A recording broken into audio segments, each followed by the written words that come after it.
To them he was a ghost, a relic from a forgotten time, a line item on a budget sheet to be deleted.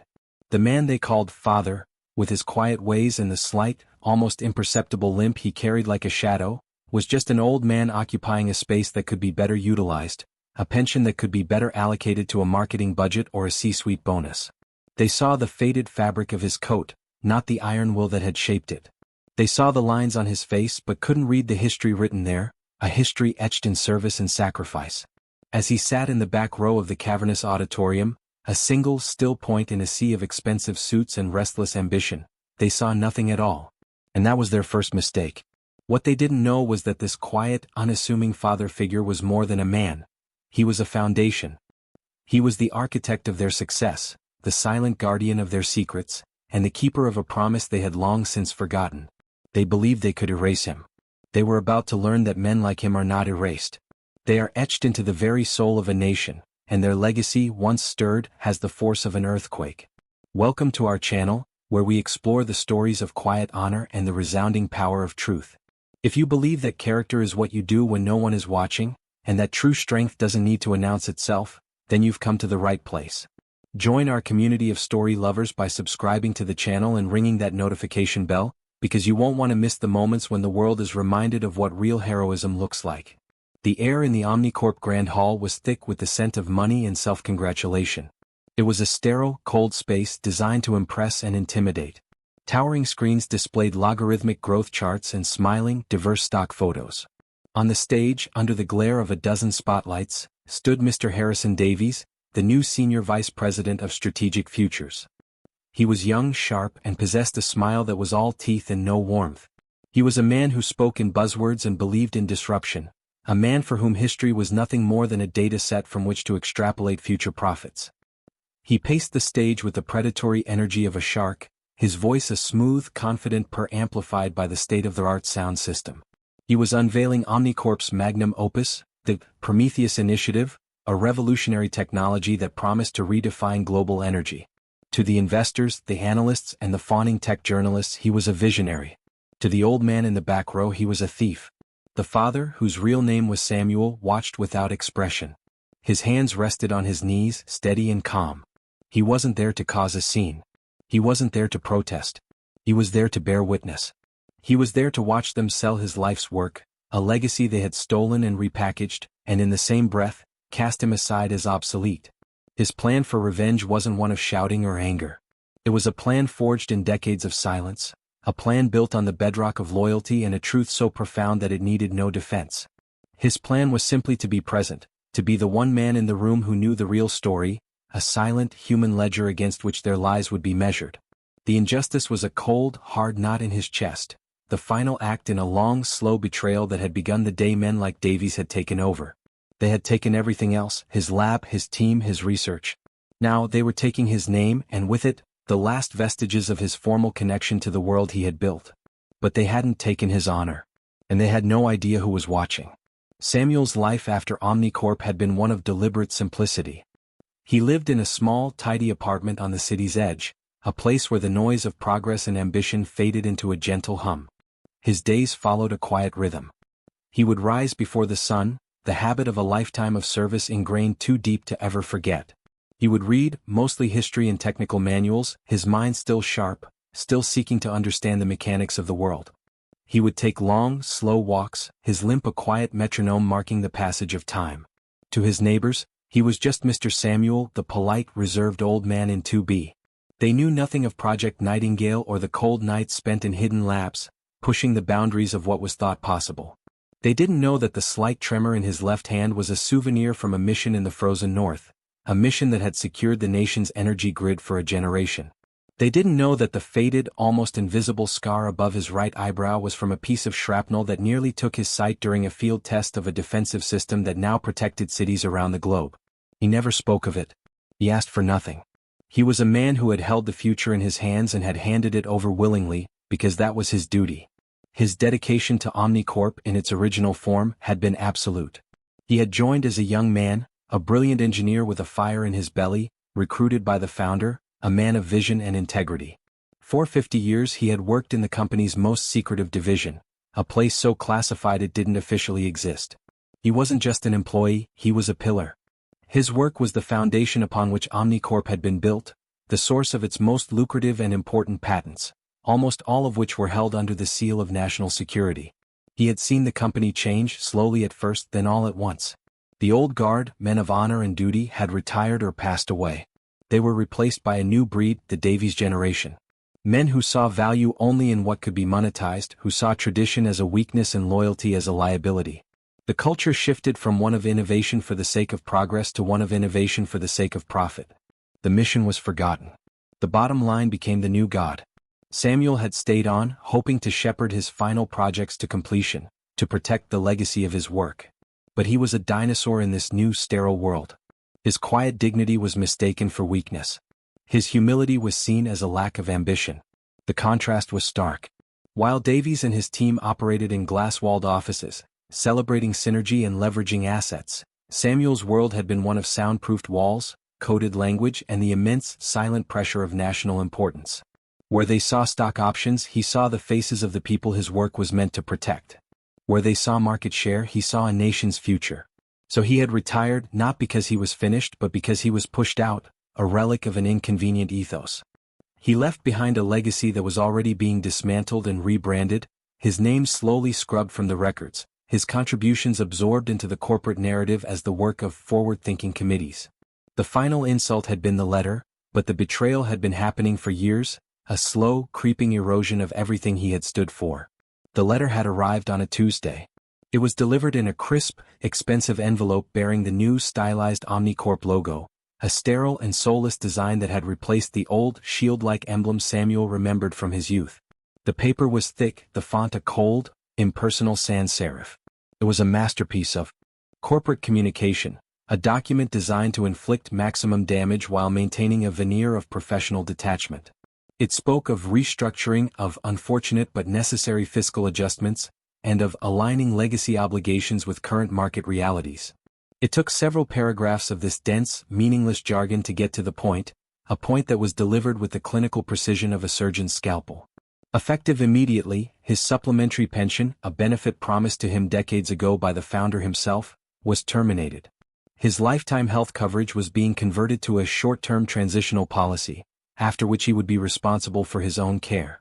The letter was signed not by a person, but by the Office of Human Resources. There was no mention of his 50 years of service. No acknowledgement of his unparalleled contributions. It was a dismissal and erasure delivered by mail. He read it once, then twice. He felt not a hot flare of anger but a profound, chilling cold. It was the cold of betrayal, the realization that a lifetime of loyalty had been weighed on a spreadsheet and found wanting. They had not just taken his money, they had attempted to take his dignity, to reduce his life's work to a cost that needed to be cut. In that moment something shifted within him. The quiet acceptance he had cultivated in his retirement hardened into a quiet resolve. He would not fight them on their terms. He would not write angry letters or make futile phone calls to faceless departments. That was not his way. Instead, he would attend the upcoming annual shareholder meeting. He would sit in that audience and he would watch them celebrate their triumph, built on the foundations of the very legacy they were trying to bury. His attendance would be a final act of silent witness. It was on the day of the meeting that Dr. Eris Thorne first truly noticed him. Eris was one of Omnicorp's brightest young engineers, a rising star in the R&D department. She was brilliant, passionate, and possessed a deep respect for the history of her field. While her colleagues were chasing the next trend, Eris spent her spare time in the company's digital archives, digging through old, often redacted project files. It was there she had first encountered the ghost. There were entire swaths of foundational research, groundbreaking papers on energy and materials science, that were attributed to no named author. They were simply stamped with an old employee number, 734. The work was brilliant, decades ahead of its time, the kind of genius that made the hairs on her arms stand up. She saw the echoes of 734's work in everything Omnicorp did, including the Prometheus initiative. When she saw Samuel sitting alone in the auditorium, looking frail but possessing an unshakable stillness, something clicked. She had seen his employee photo in a deeply buried archive file, a young, intense man from a black and white photograph. It was him. Employee 734. The ghost from the machine. The architect. She watched as Davies and his team walked past Samuel without a glance, their arrogance a stark contrast to the old man's quiet dignity. A feeling of deep unease settled over her. She knew the official story of the Prometheus Initiative. She knew the names that were being given credit. And she knew, with a certainty that chilled her to the bone, that the real author was sitting in the back row waiting. The show began with a blast of orchestral music and a dazzling display of lasers that sliced through the darkened auditorium, converging on the massive Omnicorp logo on the screen. Harrison Davies strode onto the stage to thunderous, pre-recorded applause. He was in his element, a master of ceremonies for the cult of capital. "The future," he began, his voice resonating with rehearsed passion, "is not something we wait for. It is something we build. It is something we seize." He launched into his prepared speech, a symphony of synergistic rhetoric and visionary promises. He spoke of a new era for Omnicorp, an era free from the inefficiencies of the past. He painted a picture of a company that was agile, dynamic, and forward-thinking, subtly framing the previous generation, Samuel's generation, as slow, cumbersome, and obsolete. "We honor those who came before us," Davies said, a fleeting, dismissive gesture, "but we are not bound by their methods. We are not limited by their vision." From the back row, Samuel listened. Each word was a small, sharp sting. He recognized the core concepts Davies was describing. They were his. They were from his final project, Helios, a blueprint for sustainable, decentralized energy that he had worked on for over a decade. But what Davies was presenting was a grotesque caricature of his vision. Samuel had designed Helios as a public trust, a system to empower communities and reduce global conflict over resources. Davies had twisted it into Prometheus, a proprietary weaponized version designed for market domination and control. He was selling a sword and calling it a plowshare. Dr. Eris Thorne, sitting a few rows ahead of Samuel, felt her unease blossom into a cold fury. She, more than anyone in that room besides Samuel, recognized the theft. She had studied the Helios papers, the ones attributed to Employee 734. She had marveled at their elegance, their humanity. What she was hearing from the stage was a perversion of that genius. Her eyes kept darting back to the old man. He remained perfectly still, his face a mask of calm. How could he just sit there? How could he listen to this charlatan take credit for his life's work without shouting out? She saw the investors, their faces wrapped with greed as Davies promised them unimaginable returns. She saw the journalists uncritically typing every word into their laptops. She saw the other executives on the front row, nodding along like acolytes. The entire room was under a spell, hypnotized by the promise of wealth. No one seemed to notice or care that the whole edifice was built on a lie that was being perpetrated against the quiet man in the back row. The dramatic irony was a physical weight in the room. The audience was being sold a story, but only two people present knew it was fiction. One was the liar on the stage, and the other was the silent truth-teller in the shadows. The tension for Eris was unbearable. She watched Samuel, trying to understand his stillness, his monumental patience. It wasn't weakness. She began to realize it was something else entirely. It was a form of strength she had never encountered before, a confidence so absolute that it required no validation. He wasn't there to fight them. He was there to let them utterly and completely condemn themselves with their own words. The presentation reached its crescendo. Davies, sensing his moment of triumph, decided to add a touch of spontaneous, cruel theater. His eyes scanned the crowd, and with a predator's instinct for the weakest in the herd, he spotted Samuel. It was the perfect visual aid for his narrative of a glorious future casting off a burdensome past. "You know," Davies said, his voice dripping with false sincerity, "as we look forward, it's also important to remember where we came from. To remember the long, dedicated service of those who laid the very first bricks of this great company." A spotlight operator, following Davies' subtle gesture, swung a beam of harsh, white light onto Samuel, pinning him in his seat. The entire audience turned. Samuel didn't flinch. He didn't shield his eyes. He simply sat there, bathed in the sudden, unwanted attention. The silence in the auditorium was now thick with anticipation. "We have one such long-serving employee with us today," Davies continued, the condescension in his tone barely veiled. "Mr. Samuel, I believe? Stand up, Samuel. Let everyone see you." It was a command, not a request. Slowly, deliberately, Samuel pushed himself to his feet, his limp more noticeable under the scrutiny of 1,000 pairs of eyes. He stood tall, his dignity a silent rebuke to the public humiliation he was being forced to endure. "Samuel here gave over 50 years to this company," Davies announced, a ringmaster presenting a circus act. 50 years. A remarkable testament to the kind of lifelong dedication from a bygone era. He paused, letting the implication hang in the air. Bygone. Obsolete. And as we transition into a more dynamic and efficient future, we've had to make some difficult choices regarding our legacy programs. We've streamlined our retirement packages to better reflect our forward-facing strategy. It's tough, but it's progress. The message was clear and brutal, delivered to the entire world of investors and media. We've cut this old man's benefits to make more money for you. It was a power play, a public execution of one man's legacy to bolster his own. He was using Samuel as a prop to demonstrate his own ruthless efficiency. The cruelty was breathtaking in its audacity. The investors nodded, their faces showing approval. Cutting costs was good for the bottom line. The journalists scribbled notes about Omnicorp's aggressive new fiscal strategy. Dr. Eris Thorne felt sick. She wanted to scream. She looked at Samuel, standing alone in that pillar of light, and saw not a victim but a monument. He absorbed the humiliation without a word, his silence more powerful than any protest.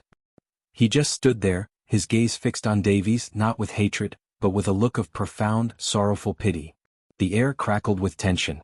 It felt as if the entire room was holding its breath, waiting for something to break. Davies, basking in what he perceived as his victory, smiled his shark smile. "Thank you, Samuel.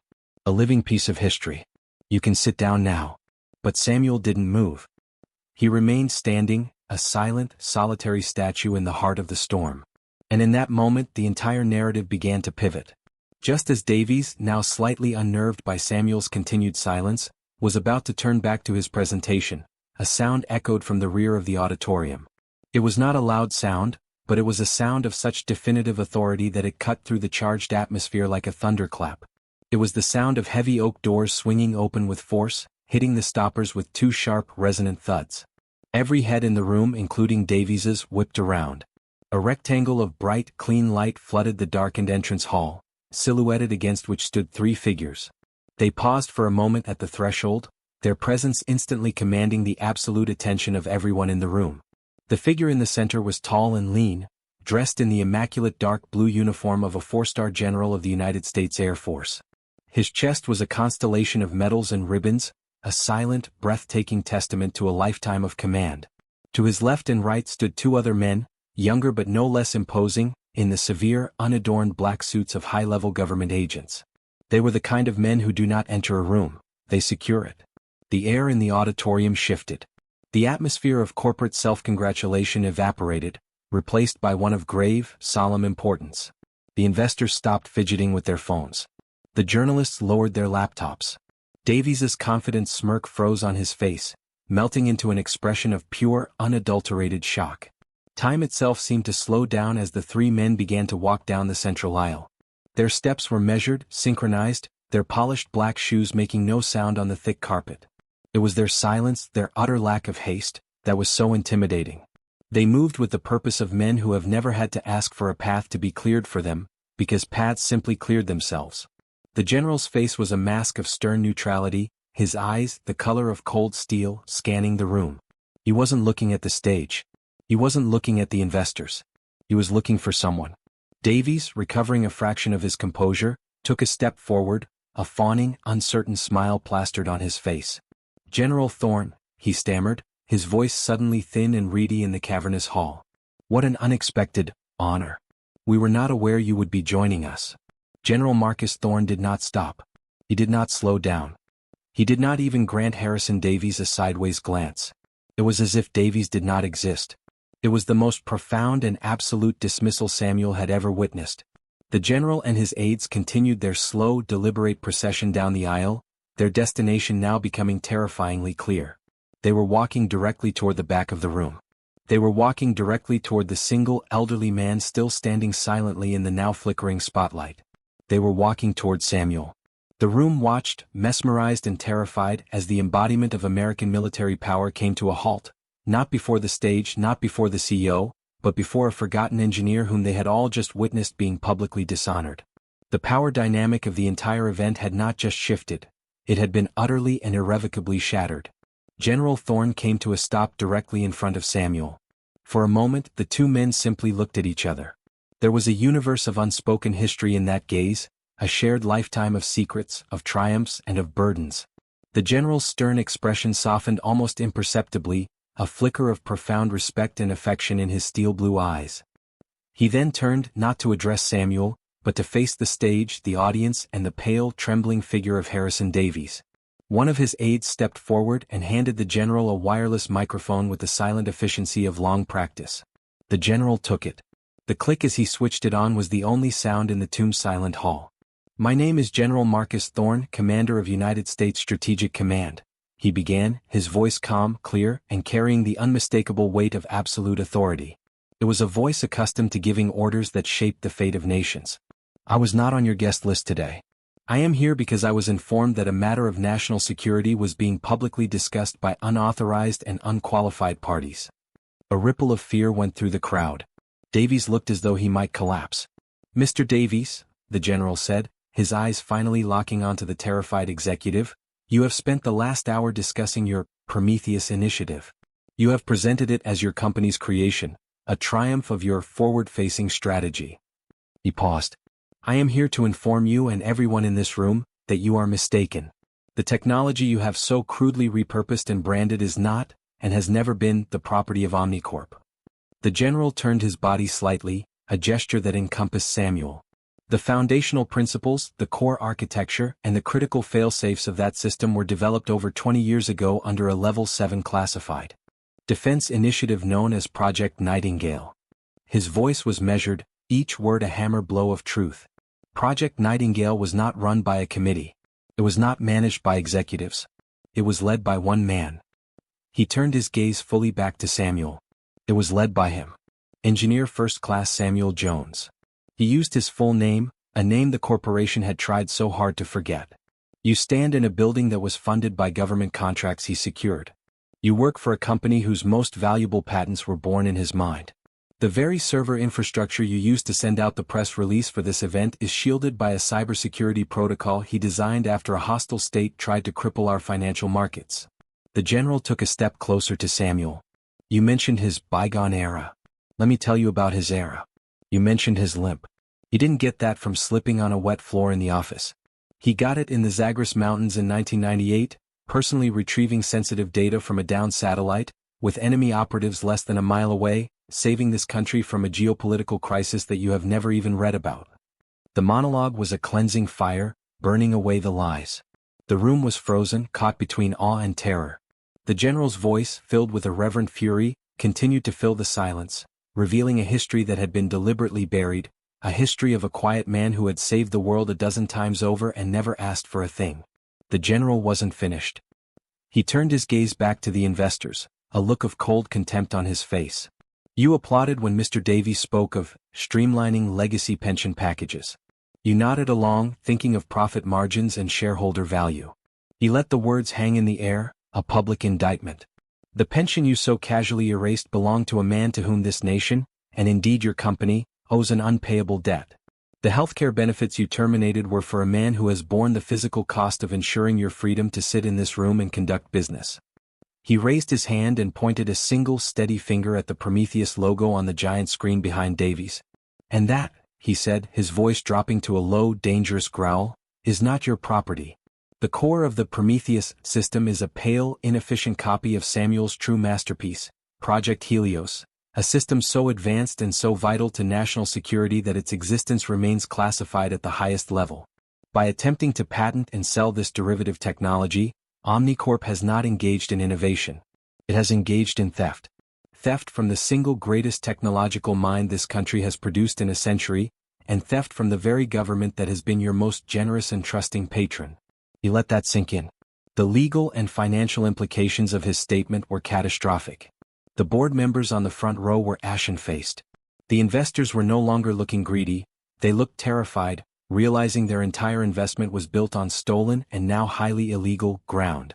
The journalists were typing furiously, their stories instantly changing from corporate puff pieces to blockbuster tales of scandal and espionage. General Thorne then did something that sealed the fate of everyone in that room.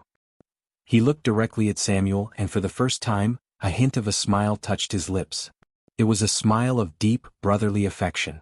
He then faced the stunned audience one last time. "Let me be clear. Any and all government contracts with Omnicorp are, as of this moment, under immediate and total review. Your security clearances are suspended, pending a full investigation. He then turned his back on the stage, on Davies, and on the entire chaotic scene. He faced Samuel Jones, the quiet, forgotten father. The general, a 4-star commander, the man who controlled the nation's most powerful weapons, drew himself up to his full height.